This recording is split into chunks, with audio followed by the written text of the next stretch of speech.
Welcome to the one and only place in the world where you can witness the pride of Gujarat, pride of India, Asiatic Lions. This is the first video of my life where we have tried to capture the wildlife, nature and culture of Gir forest. અને આ પહેલા પ્રયત્ન દરમિયાન જ સમજાઈ ગયું કે જે મજા નથી દુનિયાના ટોળામાં એ મોજ છે ગીરના ખોળામાં. એટલે જ તો ગીરને માં કહેવાય છે.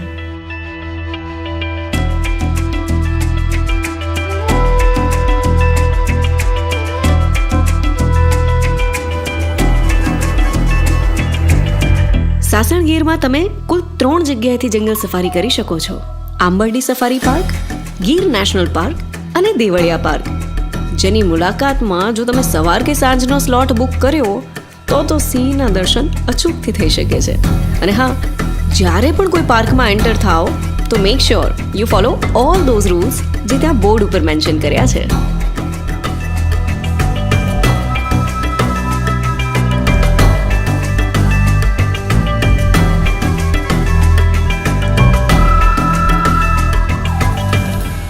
સાસણ ગીર શબ્દ બોલીએ એટલે માત્ર લોકોને લાગે સિંહ વિશેની વાતો હશે, પણ એશિયાટિક લાયન્સના અલગ અલગ મૂડ તમને બતાવું ને એના પહેલાં ચલો મુલાકાત કરાવું જંગલમાં વસતા એ જાનવરો અને પક્ષીઓની જેને મેં પોતાની જ મસ્તીમાં મગ્ન રહેતા જોયા છે.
ગીર આખું કેવું હશે?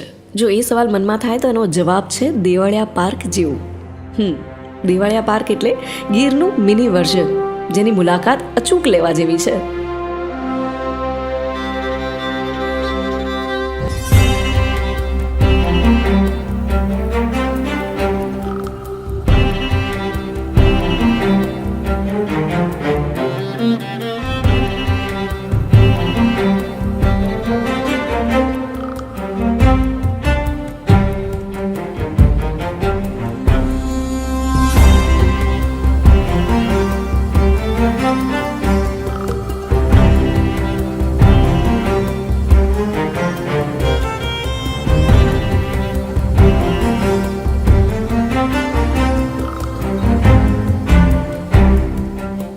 દેવળિયા પાર્કનો મોસ્ટ હેન્ડસમ લાયન એટલે દેવરાજ.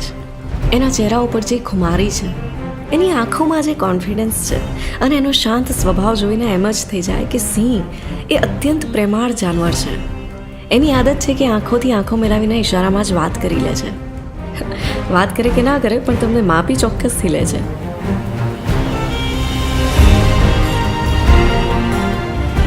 સિંહ છે ને એ રોયલ એનિમલ છે.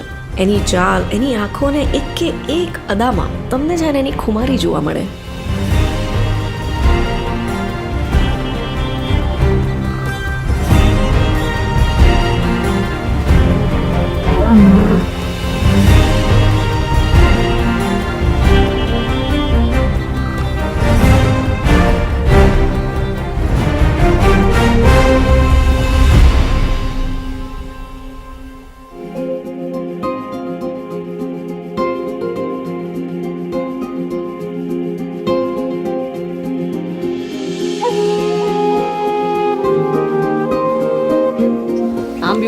વર્ડ આપણે છોકરી માટે વાપરીએ, પણ અહીંયા મેલ હરણ માટે આપણે કહેવું પડે કે યાર કેટલા બ્યુટીફુલ શિંગડા છે આના.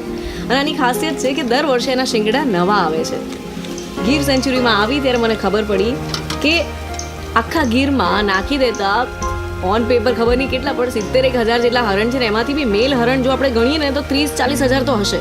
વિચારો 80,000 શિંગડા દર વર્ષે જતા ક્યાં હશે જ્યારે નવા આવતા હશે. તો મજાની વાત એ છે કે આ જે મેલ હરણ છે એમના શિંગડા જ્યારે ખરી જાય છે તો એ પોતે જ પોતાના ખરેલા શિંગડા ખાઈ જાય છે ને એમાંથી એમને એમના બોડીમાં કેલ્શિયમ મળે છે. અવનવી વાતો જાણવા મળે છે મને ગીરમાં આવીને.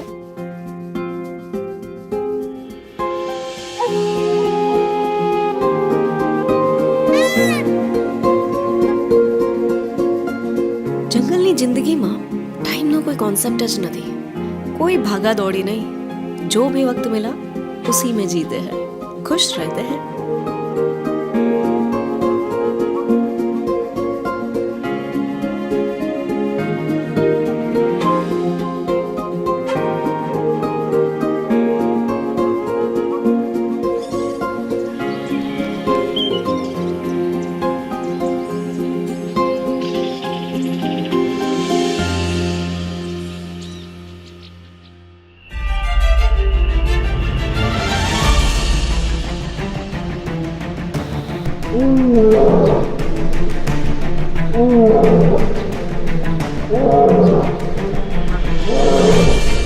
સાઉન્ડ છે ને એ ઈશારો છે.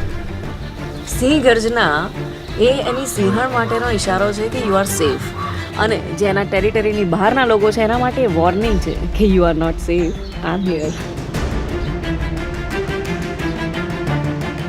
એને હક બને છે આપણો રસ્તો રોકવાનો, કારણ કે આપણે એના એરિયામાં છે, એના જંગલમાં, એના ઘરમાં.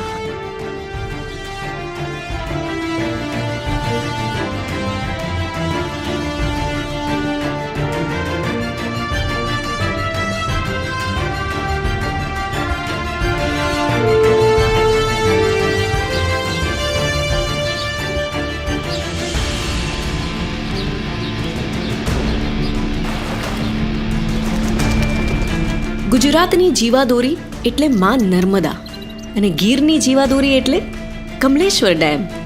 ગીરમાં કુલ 4 ડેમ આવેલા છે, જેમાંનો સૌથી મોટો ડેમ એટલે કમલેશ્વર ડેમ, જેનું મોટા ભાગનું પાણી વાઇલ્ડ લાઈફ માટે વપરાય છે. કહેવાય છે કે આ જગ્યાએ 150 જેટલા મગર તમને જોવા મળે.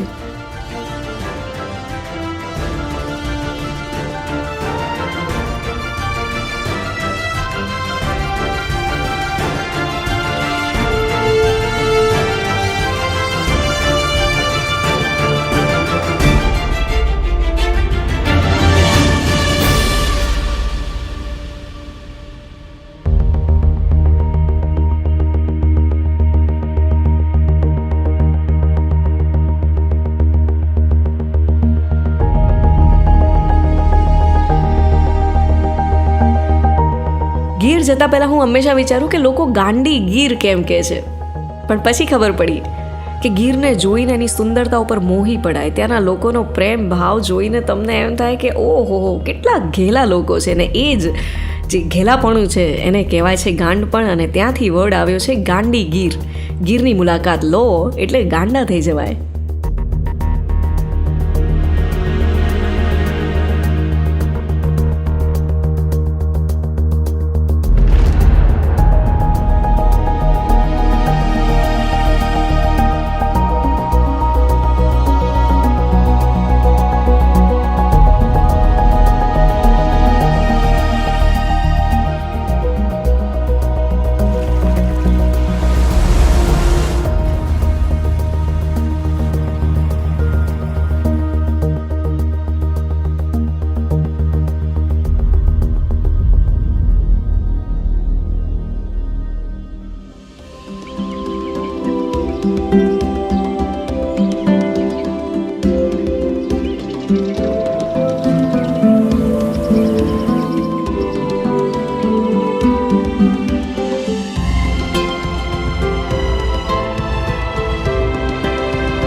કાચિંડાના જે રીતે કલર બદલાય એવી રીતે ગીર સેન્ચુરીના પણ કલર બદલાય.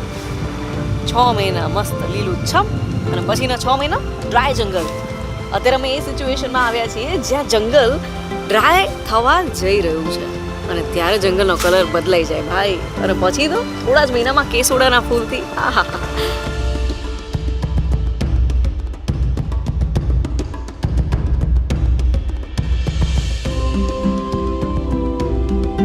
ગીર સેન્ચ્યુરીમાં ફરવા આવો ત્યારે ટુરિઝમનો છેલ્લો પોઈન્ટ એટલે દેવા ડુંગર, જ્યાં જતી વખતે રસ્તામાં મેં જોયું એક બાદશાહી મિજાજવાળું અદ્ભુત ગામ. સિરવાણ ગામ જે 200 વર્ષથી પણ વધારે સમયથી કોને સાચવીને બેઠા છે, કોની સંસ્કૃતિ સાચવીને બેઠા છે. કહી શકાય કે આફ્રિકનની સંસ્કૃતિ જે છે, એમની જે ભવ્ય વારસો છે, એમનો જે ડાન્સ છે, એનાથી ઘણી બધી જગ્યાએ ગીરમાં સ્વાગત થતું જોવા મળે છે. સીધી બાદશાહ.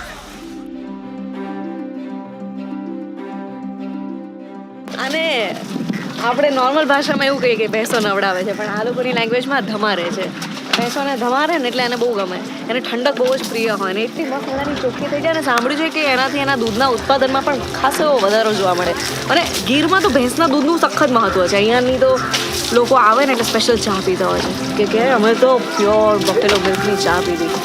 એની પાછળની મહેનત આ લોકો કરે છે.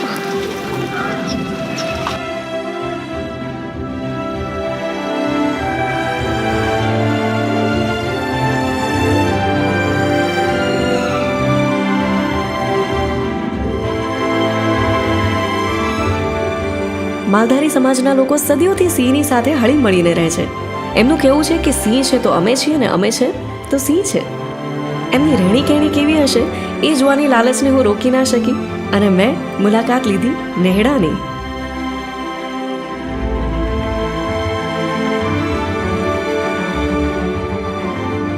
દુધાળા નેસમાં જે વીરાભાઈ છે એમના નેસડાની મુલાકાત અમે લઈશું. ટોટલ 50 જેટલા માલધારી સમાજના વ્યક્તિઓ અહીંયા રહે છે અને કહેવાય છે કે પ્યોર બફેલો મિલ્કની બનેલી આ જો ચા નથી પીધી ને તો કોઈ મહેમાન ગતિ તમે માણી જ નથી ગીરમાં આવીને. ચલો ટેસ્ટ કરાવું તમને હું વર્ચ્યુઅલી.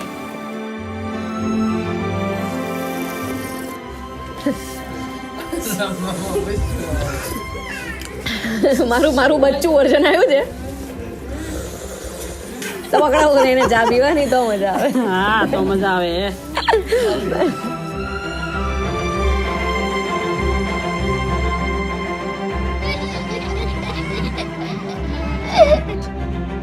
નેહડાની ચા આટલી મીઠી લાગી તો વિચારો સાંજ પડે ગીરનું ભાણું કેવું લાગે. ગાડી આપોઆપ છે ને એક ઢાબા ઉપર રોકાઈ જ ગઈ. તો 70 વર્ષ જૂની છે આ જગ્યા અને બારા સસરાએ પણ એ રોટલા કર્યા છે. હા બાઈ શીખ્યા છે એમના સસરા પાસેથી કે પછી ઘરેથી જ પરણીને આવ્યા ત્યારે જ? ઘરેથી જ શીખીને આવ્યા હતા. એવું? તમે જો મુલાકાત લો ને ગીરની તો એનું દેશી ભાણું અચૂકથી ટ્રાય કરજો.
સિંહો માટે તો આ પાર્કની બહાર આવેલ આંબાવાડી પણ એમનું જ ઘર છે.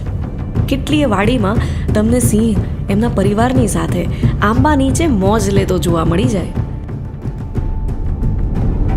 હું જન્મી ત્યારથી લઈને અત્યાર સુધીમાં પહેલાં ક્યારેય ગીરનું જંગલ જોવા કેમ ના આવી એનો મને તો અફસોસ થઈ ગયો. તમે ના કરતા એ અફસોસ? વસવસો થશે જ્યારે પણ જો ગીરની પહેલી મુલાકાત કરશો. મનમાં એમ તો થશે જ કે અરે इससे पहले हमने इसकी मुलाकात क्यों नहीं ली.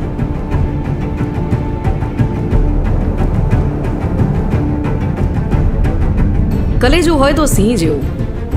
એની આજુબાજુ ગમે તેવી પ્રજા આવી જાય બોસ, કોઈ પણ પ્રકારના ભય વિના એને જ્યાં બેસવાની ઈચ્છા થાય ને એ બિંદાસ ત્યાં બેસી જાય. એ બેસે એ જ એનો એરિયા અને એ જ એની જગ્યા અને એ જ એની ગાદી.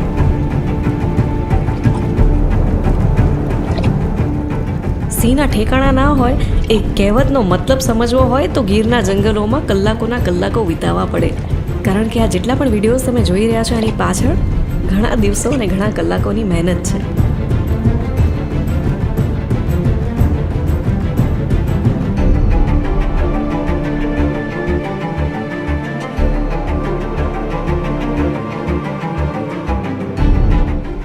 વધારે પડતું ખાઈને ખાલી ગુજરાતીઓને આફરો નથી ચડતો ભાઈ. જંગલના રાજા પણ જ્યારે થોડું અનલિમિટેડ ખાઈ લે ને, આપણે થાય છે ને અનલિમિટેડ થાળીમાં 10 રોટલી ખાઈ લઈએ તો કેવું થાય, એને પણ આફરો ચડે ને પછી આડોટવા લાગે.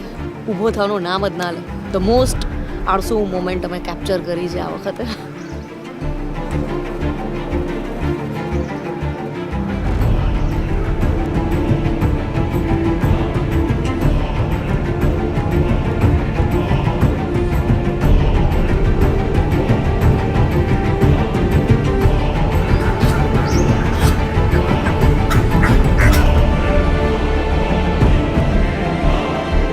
આવી રીતે જ્યારે સિંહણ એકલી હોય ને તો ગીરના લોકો એને એમ કે હા રેઢી બેઠી છે પેલી સિંહણ.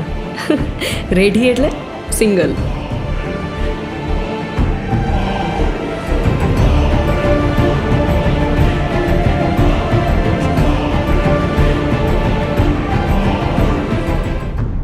ગીરના જંગલમાં જ્યારે સિંહ તમારો રસ્તો કાપે ને એટલે મોટા ભાગે જીપ બંધ કરી દેવામાં આવે. એની ઉપર થતી હલનચલનને ઓછી કરી દે અને ધીમા અવાજે લોકો એને જોવાનો લાવો લે. ગીર નેશનલ પાર્કમાં છે ને મને આ શેર સૌથી વધારે કેમ ગમ્યો? એની કેશવાળીના લીધે. વહેલી સવારે પણ મને છે ને આનાથી જ મુલાકાત થઈ હતી. ઇનફેક્ટ આનું ને મારું કંઈક તો લેણું છે. જેટલી વાર મળે છે ને એટલી વાર મારા રસ્તામાં આવીને શાંતિથી બેસી જાય છે અને પછી આંખોમાં આંખો નાખીને જોયા જ કરે મને. એવું લાગે કે જાણે કહેતો હોય કે ખાલી એકવાર ના આવતી, આવી જ છે તો પછી લોકો સુધી આ બધી વસ્તુ એવી રીતે પહોંચાડજે કે મને જોવા હંમેશા બધા આવે.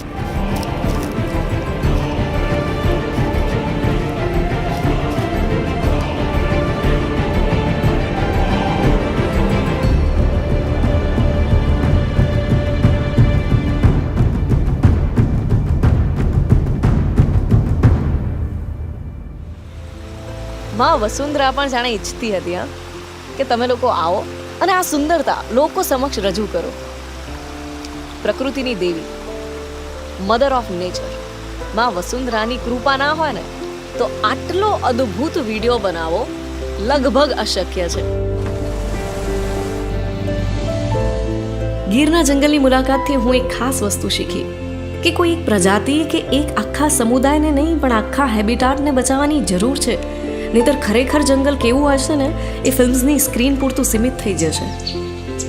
જે રીતે વન મિત્રો, Maldhari community, range officers, local villagers, trackers અને ફોરેસ્ટ ઓફિસર્સ આપણું વન અને વન્યજીવને બચાવવા માટે મહેનત કરે છે, આશા રાખો કે આપણે પણ એમાં કંઈક ને કંઈક કોન્ટ્રીબ્યુટ કરી શકીએ. અને આવનારા દિવસોમાં સિંહ જે ખાલી ગુજરાતમાં જ છે એની વસ્તી જેમ જેમ વધતી જાય એમ એમના જંગલનો વિસ્તાર પણ વધતો જ રહે.